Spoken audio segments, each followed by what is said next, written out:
Terlepas dari hasil dan skor akhir di Jepang, timnas Indonesia masih punya banyak PR dalam perjalanan menuju panggung dunia. Tak hayal, semua masih punya harapan, tapi juga harus berjuang lebih keras. Tim kepelatihan yang diwakili oleh Patrick Kluivert sudah menyampaikan misi mereka ke depannya. Jelas nggak mungkin timnas berdiam diri, akan ada sebuah rencana yang lebih matang. Piala Dunia masih belum sepenuhnya menjanjikan. Tapi setelah round 3 usai, kita jadi lebih bisa melihat pola baru perjalanan ke depannya. Secara pot, sudah ada pembagian langsung secara otomatis. Hasil akhir atas Jepang gak terlalu mempengaruhi. Hanya saja kita rugi di ranking FIFA. Untungnya FIFA mengumumkan penurunan yang tidak terlalu signifikan. Sementara buat round 4, Qatar bisa jadi musuh bebuyutan baru. Negeri minyak tersebut tentu saja sudah cukup panas dalam hubungan sepak bola. Dan sekarang peluangnya sangat besar buat kembali bertarung. Lantas, seberapa realistis peluang timnas buat menaklukkan round 4? Let's go, kita bahas satu persatu.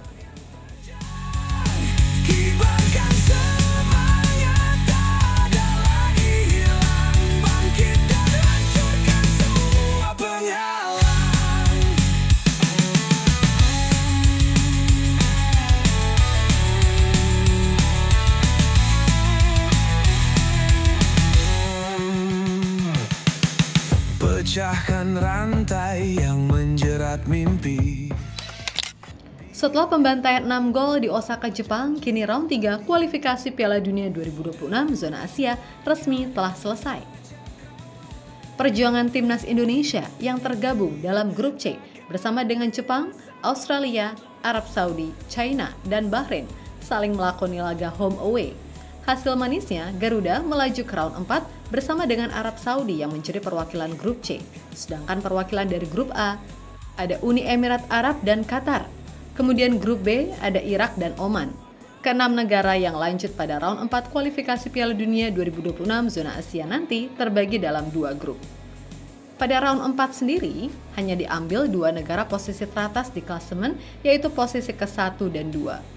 Posisi ke-1 setiap grup langsung mengamankan kaki mereka di gelaran Piala Dunia 2026, sedangkan posisi kedua lanjut berjuang di round 5. Sementara selebihnya langsung gugur begitu saja. Dan perlu diingat, kalau round 4 tidak ada lagi home away. Setiap grup ada tuan rumah masing-masing. Dan Qatar serta UAE menjadi kandidat terkuat yang bakal menjadi tuan rumah. Ya biasalah AFC nyari-nyari uang lebih dari Timur Tengah. Laga yang kebanyakan tim ingin digelar di tempat netral, malah tuan rumahnya pilihan. Bukan hanya Indonesia doang yang menyayangkan sikap AFC ini, tapi tim lain Irak juga merasa nggak adil, bahkan sempat protes terang-terangan. Tapi hasilnya, ya gitu, kalau bukan anak emas yang lapor nggak ada tanggapan resmi. Bangun dari abu debu penuh dendam, Garuda mencakar dunia yang diam. Bangkitlah Garuda, suaramu lantang, porak-porandakan gelap malam yang panjang, kibarkan semangat. Lebih lanjut, sebagai salah satu dari 6 tim tersisa, Indonesia akan memperebutkan 2 tiket otomatis ke Piala Dunia 2026. Namun, posisi di pot 3 membuat jalan kita menuju turnamen prestisius ini menjadi semakin gampang-gampang sulit.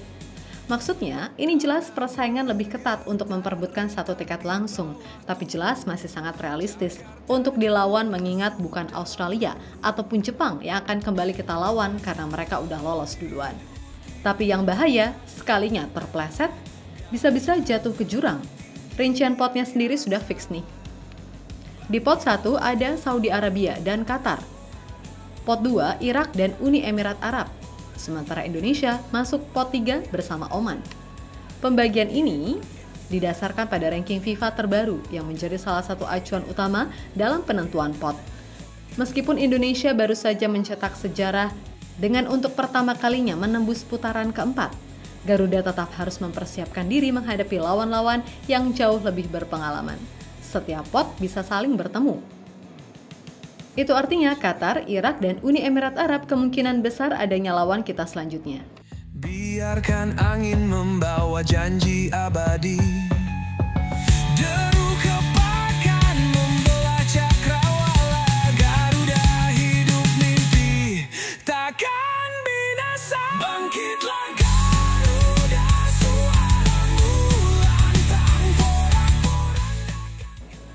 Yap, calon lawan timnas tersebut udah nggak terlalu asing bagi kita.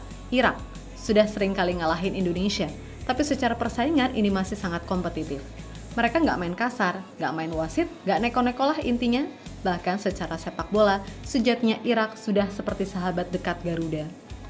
Kemudian Qatar dan UAE, dua negara Timur Tengah yang sejatinya males banget ketemu mereka. Tapi mau nggak mau harus dilangkahi buat lolos ke Piala Dunia. Secara pengalaman, jelas Qatar baru saja masuk Piala Dunia pada tahun 2022, namun karena tuan rumah bukan kualitas. Terbukti mereka nggak bisa bohong, bersaing di round 3 aja, mereka terdampar di posisi 4 dengan 13 poin di bawah UAE. Tapi secara pengalaman laga, mereka lebih sering menang, tapi selalu ada kontroversi terjadi. Inilah yang ditakutkan oleh sebagian besar fans manakala mereka beneran jadi tuan rumah kualifikasi.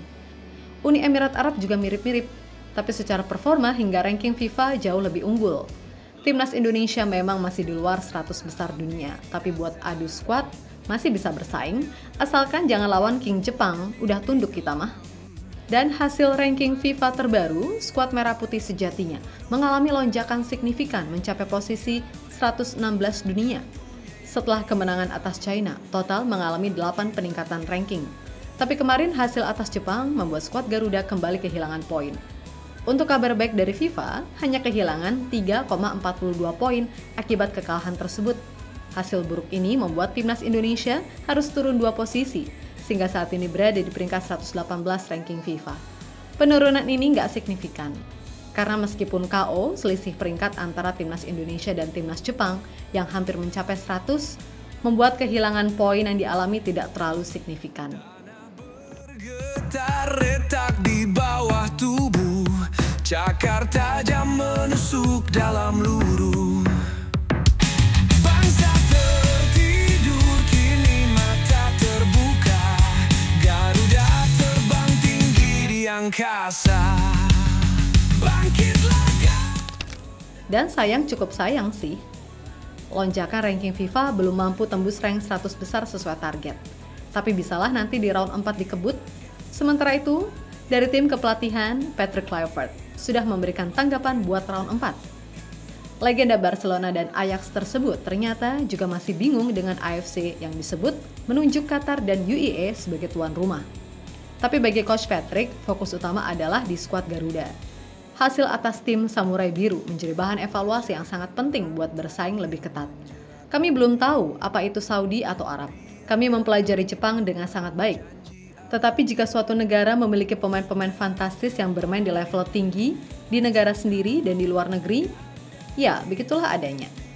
Anda tahu saya mencoba yang terbaik, tapi itulah kualitas yang dimiliki Jepang di timnya.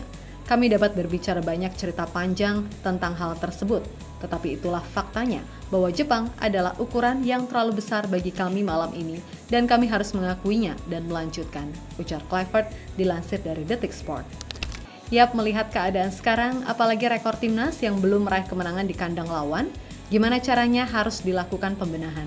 Soalnya, nggak mungkin kita mau lolos dengan sistem tuan rumah. Sementara tim Garuda nggak punya mentalitas menang kandang sendiri lawan. So, ini harus dilatih, ya kan?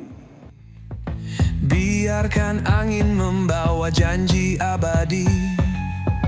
Deru kepakan membelah cakrawala. Garuda hidup mimpi takkan binasa. Bangkit lagi. Pada intinya, round 4 masih sangat realistis buat ditaklukkan, tapi semua itu butuh effort yang jauh lebih besar dari round 3.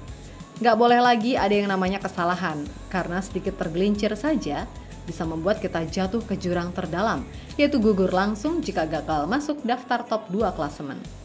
So, pastikan dukungan kalian gak akan pernah pudar, karena tidak ada lagi perjuangan menuju Piala Dunia di GBK. Susah iya, tapi peluang itu harus dimanfaatkan dimanapun dan kapanpun.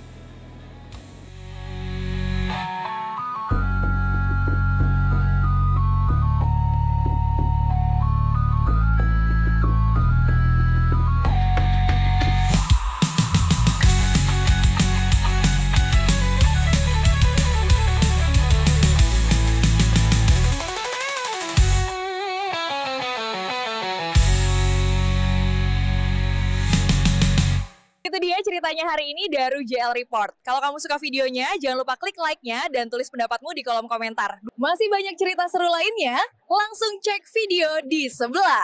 Karena di sini, kita bukan cuma nonton, kita hidup bareng Garuda. Sampai ketemu di video selanjutnya.